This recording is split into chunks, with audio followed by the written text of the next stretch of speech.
Welcome back to TSX. It's the podcast, and I'm standing on the side of the field at Southside Eagles Memorial Park, Bulimba, waiting for Lions to annihilate Southside Eagles, which I think is going to happen. I'm Phil Davis from the Washington Line, and you, my friend, are...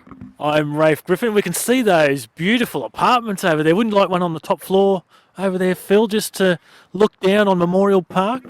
I did mention last week that the one in the middle over there, if you just took a bit off that tree, it'd be fantastic. But it's a bit of a truncated week. That's a tree joke.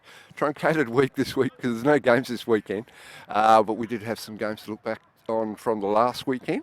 So let's do that. Let's do that. And on Saturday night down at AJ Kelly Park, Lions we can see out there at the moment, 2 second half goals to defeat Peninsula Power 2-0. Yeah, and that's a really good result. Mostly because you tipped Peninsula. But it's a really good result for Lions. We know that they're going to win the title now. It's an absolute definite. And, yeah, well, what can you say? Two goals at AJ Kelly Field, really hard to come by any time. And I believe Ed16 had a terrific game. You were there. I was supposed to be there, but I didn't quite make it in the end. Went to a friend's lunch and it dragged on a little bit longer than what I expected, so I didn't manage to make it down there. But, you know, Lions lead now extended on top of the table, and it's just a matter of perhaps which round they'll be presented with the Premiership trophy. Yeah, it's all over now. Lions will win the trophy. It's just a matter of can they win the treble, which is really, really hard to come by. And for Peninsula, well, you know, I think they'll be glad to get that game out of the way. I would be. And apparently Jake Reesby out for the rest of the season, broke his hand in that game apparently. So one of Brisbane's better keepers, not around for Peninsula Power for the next 6 games plus any finals. Yeah, well, you get better soon, Jake. Well, next game of the round. We'll come to your friends later on. Next game also on Saturday night down at Cornubia Park, a scoreless draw between Logan Lightning and Rochdale Rovers. And look, I looked at the statistics on that. It's always a big game. And, you know, we saw the highlights. I looked at the statistics and Rochdale were statistically better. And so what can you say, really, with a 0-0 draw? I mean, what do you say? Well, you say that perhaps if you've got a former A-League striker in your team, perhaps he should do a little bit better with his finishing, perhaps. Perhaps, yeah. He hasn't really set the world on fire yet, but I suspect that he's going to be primed for the final series whenever it comes along. Of course, we're talking about John Carlos Solizano. In his defence, though, didn't get a lot of football at the Brisbane Roar towards his end of his tenure there, so probably still a bit rusty and still trying to find his feet in the new lineup. They've got a week off, as you said, this weekend. Perhaps that might put some impetus into that. So what that did, at least for Rochdale, is move them into 3rd position on the table. Yeah, which is good because it's really tight up there. Mitchelton, of course, in 2nd. We'll talk about them shortly. And Peninsula, look, there's 6 teams we think can make it. Oh, well, there's probably more than that. But, yeah, it's good for Rochdale to make the semi-finals because they're a big club and they've been rubbish for the last 2 years. The next game, and maybe we should bring in someone who's about 5 metres away from us who can tell us about this one. Albany Creek 4, defeating Holland Park Hawks 3. And on hand that night was Ben Ryan, Holland Park coach, who joins us. Do you want to talk us through that game, Ben? Oh, it's probably a classic game of 2 halves, really. You know, if we put our chance to win the first half, we could have been 4 or 5 up. Not to be. And then second half, Albany Creek have come out really strong, and we didn't respond well enough to it, and we ended up on the receiving end of a defeat, really, that you wouldn't have saw coming in the first half at all. Yeah, look, you obviously, no one saw it coming. I mean, you could have got rich off that result, but you obviously, I've been saying with Albany Creek that they're not as bad a side as their results suggest. You think they'll cause troubles for the other teams over the next few weeks? Yeah, they could do, because they're really organised. I mean, you look at their man for man, their squad, and you know, maybe people wouldn't tip them to finish top 4, top 5 or anything like that, but they're really well organised. They stick to their jobs and they make it difficult to play against. And look, the catch teams on the break 100%, and you know, second half wasn't on the break. I suppose they were clearly on top and deserved it on the second half shown. So yeah, I think they'll take points off teams, especially at Walter Park. So how's your team shaping up at the moment? You've got a full squad ready to go? Yeah, we got Sammy Ropers out. But he could be back for Logan.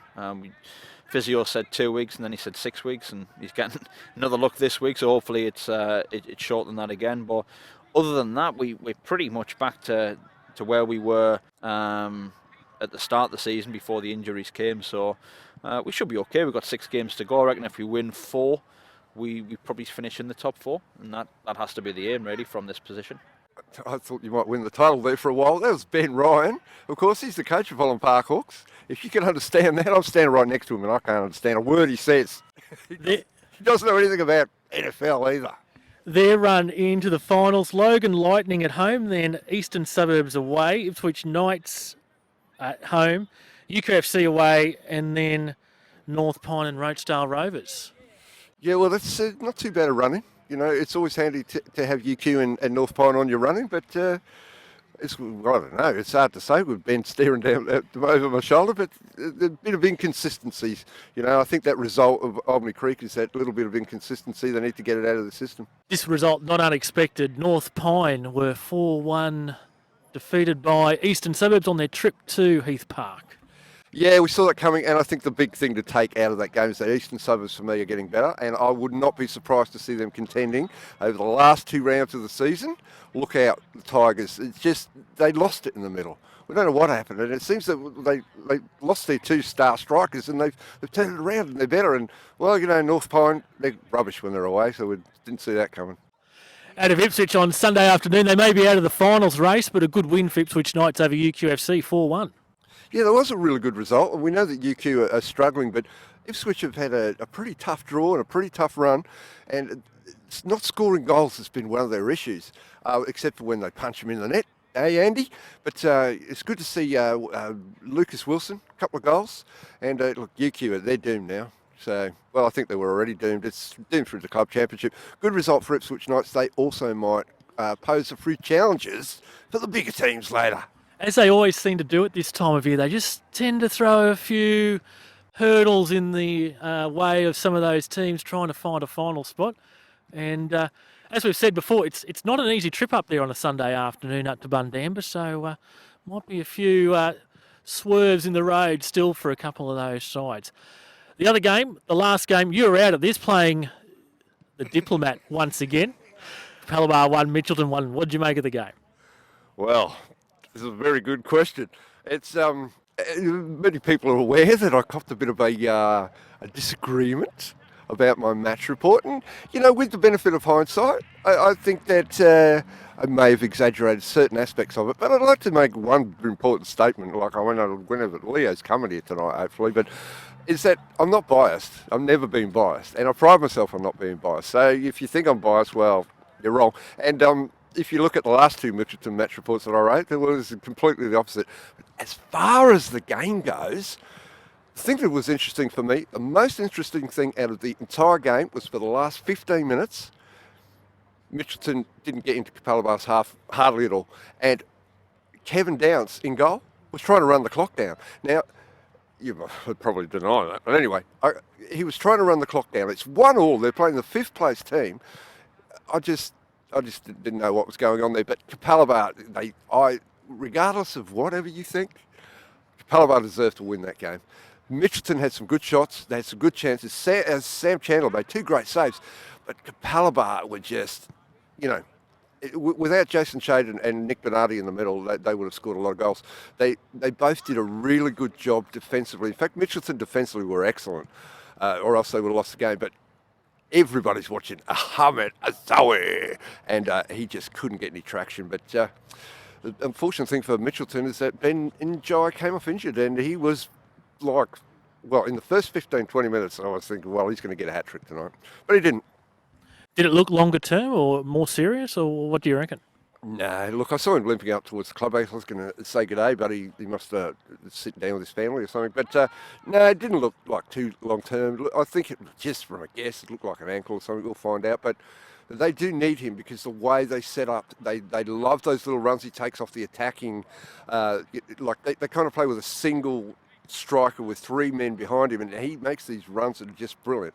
And if he times it right, he's in, you know. And of course, he's just the poacher. He's probably the best poacher in the league. He's, you know, him and Cato are close to the, you know, best 2 strikers possibly.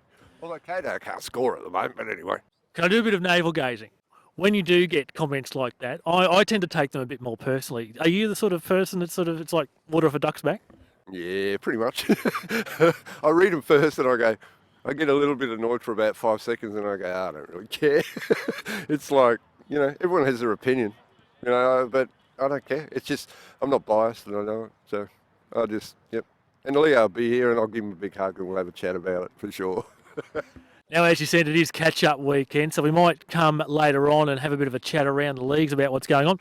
But while you were complaining about Northside traffic again on your way here, I caught up with Southside Eagles coach Roger Hunter as they're in the thick of things in Capital One at the moment.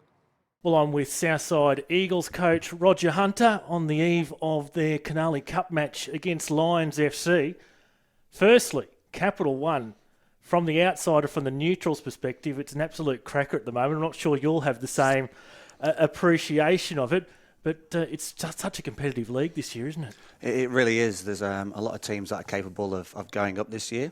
The next 6 games are going to be interesting. A lot of that top 6 play against each other, including us in our final 2 games against Bayside and Grange. So it's going to come right down to the wire. I'll come back to that in a moment, but Southside Eagles, I haven't been here before. It's in the hubbly, the bustle of Bulimba. It's probably one of those areas where there's starting to be a lot of young families come back into the area. Is that having an impact on the club in trying to attract more players, particularly at the junior level? Massively. We have a huge junior base here. Not a lot of people realise that in terms of registration numbers, we're in the top 10 within Football Brisbane. Our youth setup is fantastic here. We have a very, very strong youth coordinator. Teams in the SYL, and every year there's a new batch of squirts coming onto us, and it's just going to be great for the club in the long run. It's a very community-based club too, as well. Of course, you've linked up with the Raw in previous years to have fundraisers about epilepsy. You had a big crowd here against the Strikers in the FFA Cup match. It must be not only a sense of community just within the footballing part here, but also in the broader community around the place as well. Definitely, for sure. All of our sponsors are local businesses that want to help out, that are all involved with the club in some way.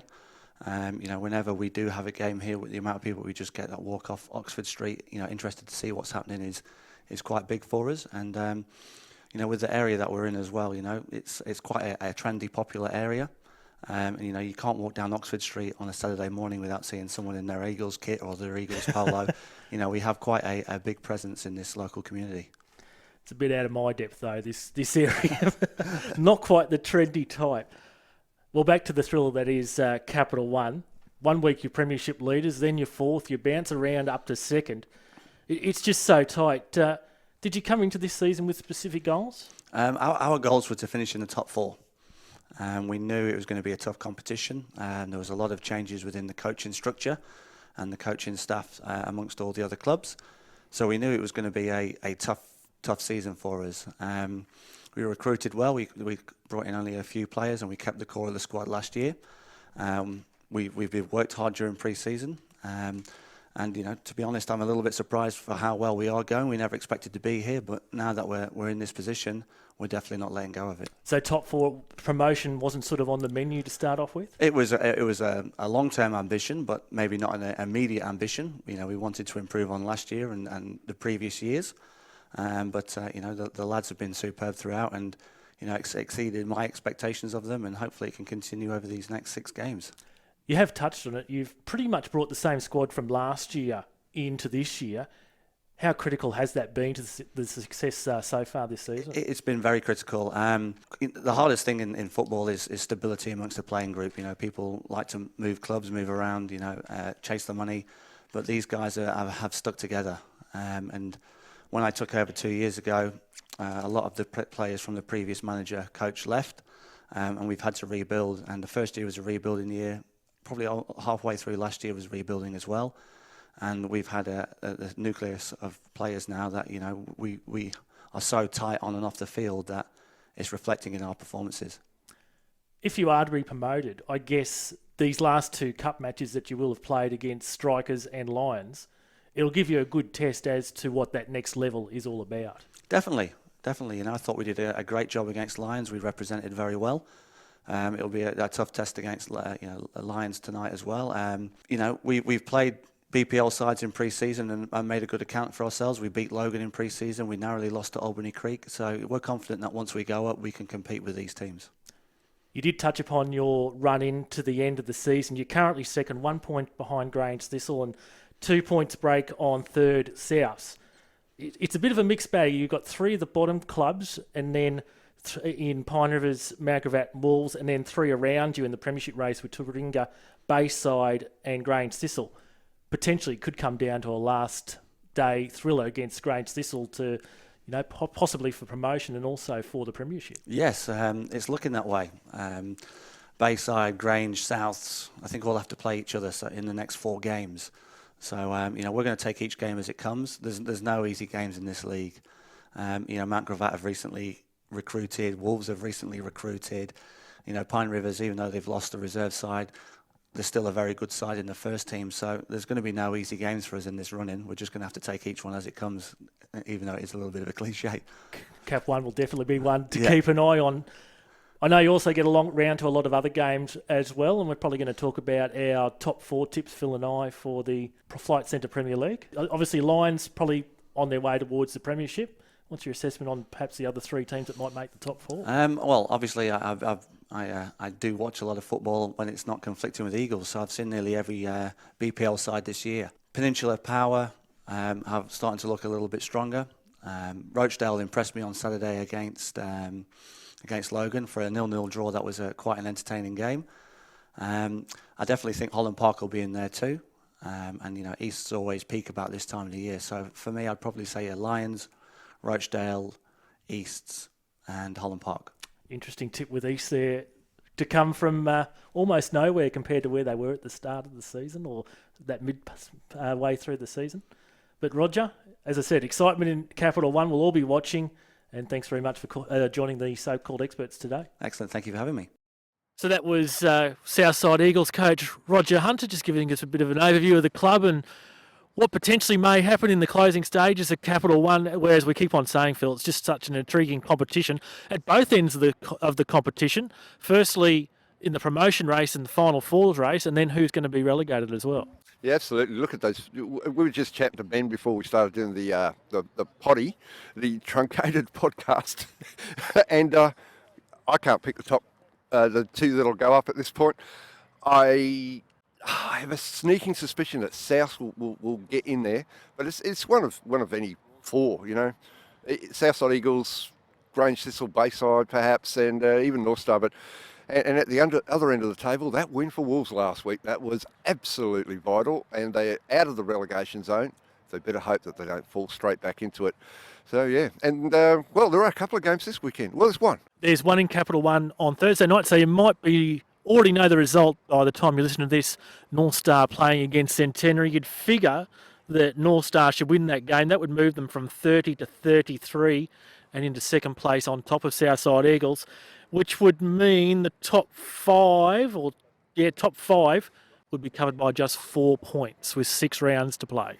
Yeah, it's great stuff. And it's still 3 rounds away yet, but South versus Grange Thistle at South, it's going to be an absolute belter. And I think we might find that whoever wins that game will go up. And the final day, Southside Eagles travel over to Grange Thistle. That could well be a premiership decider, a promotion decider, a top 4 decider. So many connotations. But another exciting competition is Capital 1. Capital 2, the Gaps reign at the top has been reined in a little bit over the last couple of weeks. Only got over the top of them 2-1. The lead back to 5 points over Acacia Ridge and Brisbane Force. A rejuvenated Brisbane Force also on 33 points. Annerley on 30, Western Spirit 29. They're probably the 5 in the figuring at the moment. The Gap wouldn't want to drop too many more points, would they? Well, they wouldn't, but they're still going to go up. Western Spirit had a bit of a schmozzle last week. 3 players sent off and the coach sent from the bench. Yes, indeed. So you're going to venture a tip. I know you're near Acacia Ridge. Do you think they might climb the ladder again? Yeah, look, I think it will be the Gap and Acacia Ridge. Acacia Ridge, the last 2 seasons in a row, they've done exactly what they've done this year, which they fell away for a few games, and they came back, and last week they won 5-0, or 5-1, I think it was. So, yeah, I think Acacia Ridge and the Gap. Capital 3, that ping pong battle. It's not the word I'm looking for. The epic battle between Virginia and Toowong. Ding dong battle is what I'm looking for, Phil. Mixing my metaphors. Virginia and Toowong on top. Virginia with a catch-up match this weekend to potentially pull ahead of Toowong. Virginia are up. That's all there is to it. And Toowong, well, they're up as well. But they've had a few, results that not quite as good, but they both go up, no question. It's really the battle for fourth position that's playing out there at the moment. 4th through 11th, separated by 10 points. Probably Ridge Hills look like they're on their way down, but apart from that, anyone can make the final four, the final position in the top 4, and anyone can still be relegated. Well, maybe. Ridge Hills United are down. They're on, 3 points? As I said, for the second relegation spot. Yeah, that's true. There's a bit of a battle there. And, Ridge Hills United will be the first team down. And then we've got Capital 4 and St George, Willawong and Caboolture will be promoted. Looking that way in a full round of Capital 4 this weekend. It's worth noting that Brighton Bulldogs got a point last week against Greenbank. They did, yes. Yes, they did. They did. Now, there is one Flight Centre Premier League game on this weekend. We've got to wait all the way until Sunday night at 6 p.m. at the Walton Bridge Reserve. Now, before we get into that, I asked Roger before about his top 4 teams. Now, from memory, my top 4 going in when I picked them at the start of the season was Lions, East, Rochedale and Peninsula, not necessarily in that order. I could probably tick off Lions. I don't know whether to stick with that at the moment. Are you willing to change your positions on the top 4? I can't remember what I did. Well, give us your fresh top 4 then. Oh, well, I think the top 4 will be Lions, Mitchelton, Holland Park and Rochedale. Oh, no, that's too hard.